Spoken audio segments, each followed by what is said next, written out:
Hi, this is Elliot Eisenberg of Graphs and Laughs, here to catch you up to date on the latest in residential sales data for both Hillsborough and Pasco counties. And what can I tell you? It remains, as it's always been, a story of inventory. There isn't any inventory. In both Hillsborough and Pasco, inventory is either at an all-time low or approaching an all-time low. And it doesn't matter how you think about it. Is it days on market? Is it median time to contract? Is it total number of units available for sale? By all these measures, year over year, inventory is down somewhere between 25 and 50%. Unless inventory starts to really take off over the next literally month, we're going to enter the spring selling season at all-time lows of inventory. Buyers, be ready. If you look at pending sales, they're down a little bit compared to a year ago. But remember, a year ago, sales were blisteringly strong. And since then, prices have gone up well over 20%. And inventory, as we just discussed, has declined by 25 to 50%. The fact that the pending sales are as good as they are shows how strong this market is. Overall sales are essentially flat. They're up a little bit in Pasco County. That's remarkably good. That's remarkably strong activity. If we look at sales price to list price, they're at 100% in both counties for both types of property. So realtors are explaining to buyers and sellers what's going on.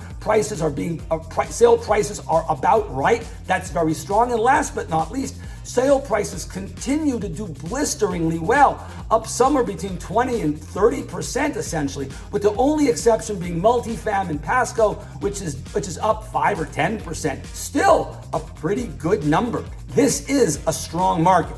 If we look at the national economy, Q1, which we're now largely through, is not going to be a great quarter, and that's because of Omicron. Omicron really sent us for a loop. I think overall GDP growth in this quarter will be somewhere slightly south of 2%. But the good news is Omicron's largely done. By the middle of March, Omicron will be done with the US, setting us up for a strong Q2 and then a strong second half of 22, such that GDP growth can approach 4%, well above trend. Great news. The big issue out there right now is inflation. It is persistent and it's high, and Russia's invasion of the Ukraine is going to stir this pot a little bit. I suspect inflation will take several more months before it peaks out because of the war in Europe, and the rate of decline in inflation, instead of falling a little bit faster, will fall a little bit slower. As a result of that, despite the war in Europe, the Fed will absolutely raise rates on March 16th at 2 p.m. by a quarter point.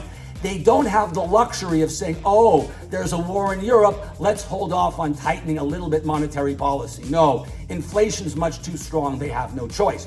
As for housing, this isn't going to affect 30-year mortgages much at all. And that's because 30-year mortgages have already risen because the market expects the Fed to raise rates 4 or 5 times this year, including the one on March 16th. And as a result, mortgage rates have already risen. The market's already done the work for the Fed at the long end.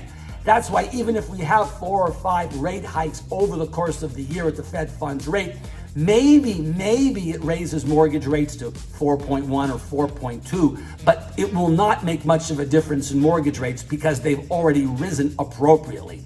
That's it for now. I look forward to seeing you next month.